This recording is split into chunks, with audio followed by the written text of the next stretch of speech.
तो hi everyone, मैं हूं समीर और आप लोग देख रहे हैं सेमिकॉन। इंट्रोडक्शन का समय नहीं है तो जल्दी से शुरू करते हैं आज की क्लास का डिस्कशन। आज हम बात करेंगे अपनी मैक्रो इकोनॉमिक्स की बाप स्ट्रेटेजी के बारे में।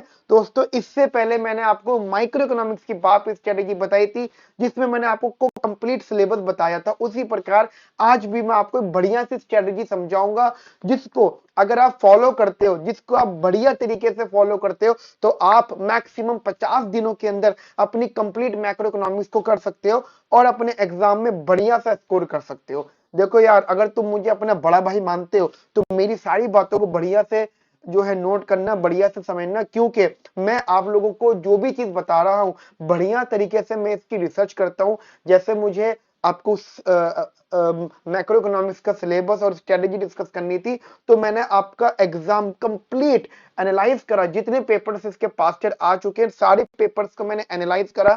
उसके बाद ही मैंने अपने पास एक सिलेबस मेंटेन करा है। और दोस्तों, मैं ये भी बताऊंगा कि आपको सिलेबस को कितने दिनों में पढ़ना है। और अगर आप पूरे टॉपिक्स को, सारे टॉपिक्स को मैक्सिमम 50 दिनों के अंदर पढ़ लेते हो, तो दोस्तों आप अपने एग्जाम में मैक्रो इकोनॉमिक्स को बढ़िया स्कोर कर पाओगे।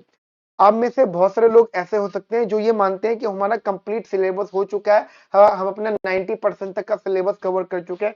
तो यार, ये वीडियो आपके लिए नहीं है, आप वीडियो को स्किप कर सकते हो और आप लोग सीधे सीधा सीधा क्वेश्चंस प्रैक्टिस करो, मॉक टेस्ट प्रैक्टिस करो। जहां से भी हो सकता है आप क्वेश्चन को बिल्कुल फॉलो करो। लेकिन अगर आप कह रहे हो कि हमारी तैयारी बिल्कुल भी नहीं है और हम लोग अब से शुरू कर रहे हैं और आपको कम से कम समय में ज्यादा पढ़ना है, तो दोस्तों ये वीडियो आप लोगों के लिए है। तो जल्दी से शुरू करता हूं मैं अपनी आज की क्लास का डिस्कशन।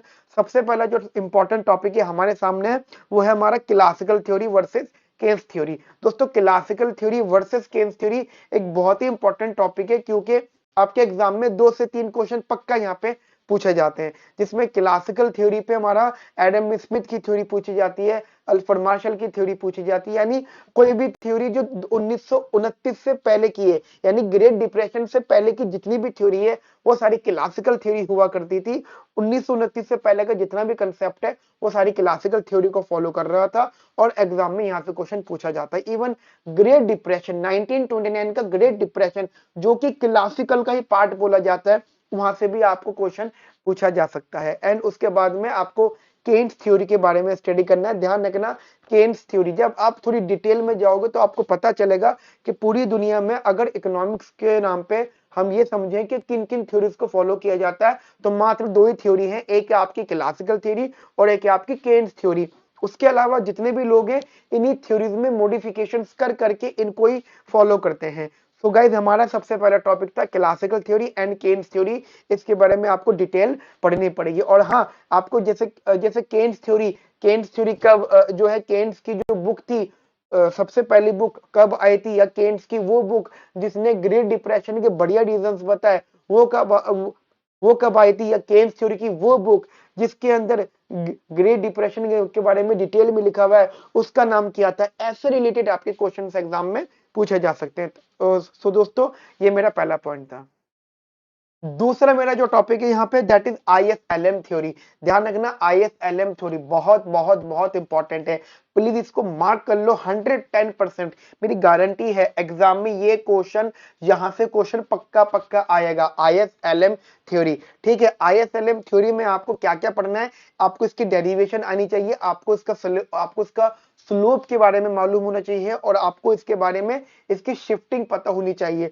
दोस्तों, 3 चीजें आपको इसके बारे में मालूम होनी चाहिए। जब आप आईएसएलएम थ्योरी को पढ़ोगे तो आप एक टॉपिक पढ़ोगे, क्राउडिंग आउट। वो एग्जाम में काफी बार पूछा जाता है। उसके अलावा वो आपसे ये भी पूछ सकते हैं कि अगर हम लोग यहाँ पे फिस्कल पॉलिसी लगा रहे हैं तो क्राउडिंग आउट होगा या नहीं होगा, मॉनेटरी पॉलिसी लगा रहे हैं, क्राउडिंग आउट होगा या नहीं होगा, या ट्रांसमिशन मैकेनिज्म्स क्या होता है। इनसे रिलेटेड आपके एग्जाम में क्वेश्चन पूछे जा सकते हैं। तीसरा हमारे यहाँ पे सबसे इंपॉर्टेंट टॉपिक है फिलिप्स कर्व। दोस्तों, Phillips curve, you know, very very very important topic, क्योंकि फिलिप्स कर्व आपको इन्फ्लेशन और अनएम्प्लॉयमेंट के बीच में एक इनवर्स रिलेशनशिप बताता है।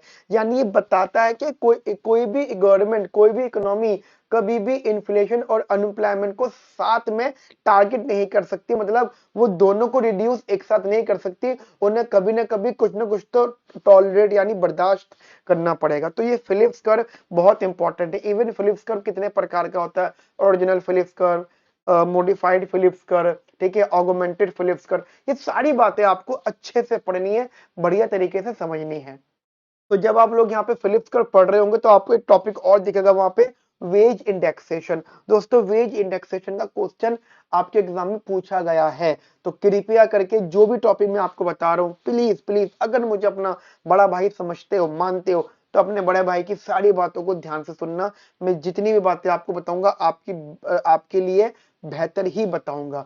उसके बाद जो हमारा चौथा टॉपिक होता है that is exchange rate theory. दोस्तों एक्सचेंज रेट थ्योरी भी बहुत इंपॉर्टेंट है।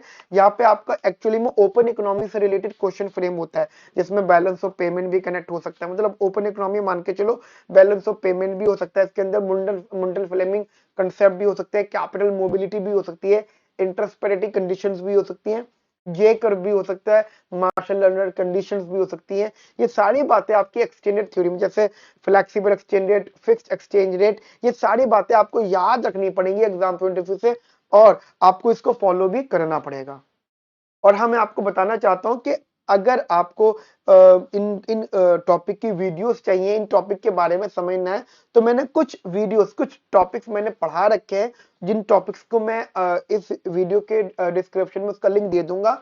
और मैं ये ट्राई करूंगा कि जो टॉपिक रह गए उनकी भी सीरीज में जल्दी से जल्दी स्टार्ट करूं। तो गाइस उसके अगला टॉपिक जो मेरा यहाँ पे that is national income, Bharat राष्ट्रीय आय। ध्यान रखना, किसी भी देश के लिए सबसे इंपॉर्टेंट होता है कि उसकी इकोनॉमी कमा कितना रही है और खर्च कितना कर रही है। देखो एक आपने टॉपिक पढ़ा होगा जीडीपी, यानी ग्रॉस डोमेस्टिक प्रोडक्ट।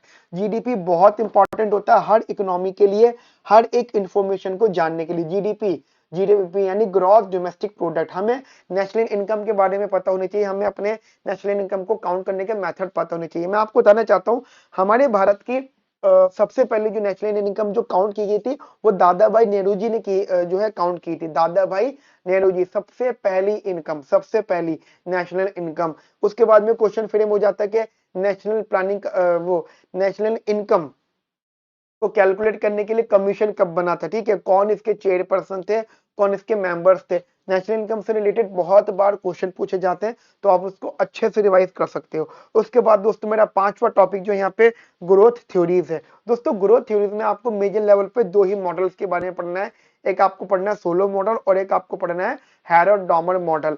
दोस्तों यही दोनों मॉडल्स है जिन पे क्वेश्चन पूछा जाता है। इवन सोलो मॉडल और भी ज्यादा इंपॉर्टेंट है, जहां से क्वेश्चन आपका पूछा जा सकता है। और आपका लास्ट टॉपिक है मनी एंड इन्फ्लेशन।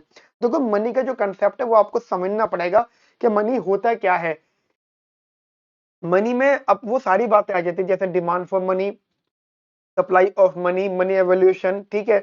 अब आदिवासी के जमाने से, ठीक है, शुरू से लेकर अब तक मनी कितने प्रकार का बदला है, मनी में क्या क्या बदलाव आए हैं, मनी में क्या क्या चेंजेस आए हैं, सारी बातें आपको यहाँ पे पढ़नी है। दोस्तों ये जो है 7 टॉपिक्स हैं, ये 7 टॉपिक्स को आपको पढ़ने के लिए हर टॉपिक के पे आपको 7 डेज लगाने हैं कम से कम।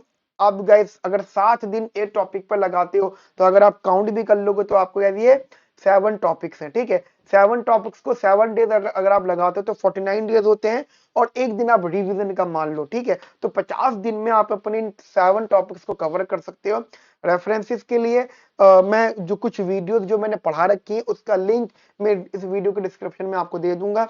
तो दोस्तों आप उनको फॉलो करके बढ़िया से तैयारी कर सकते हो। सो मिलते हैं नेक्स्ट सेशन में। Have a nice day. Thank you, bye, take care.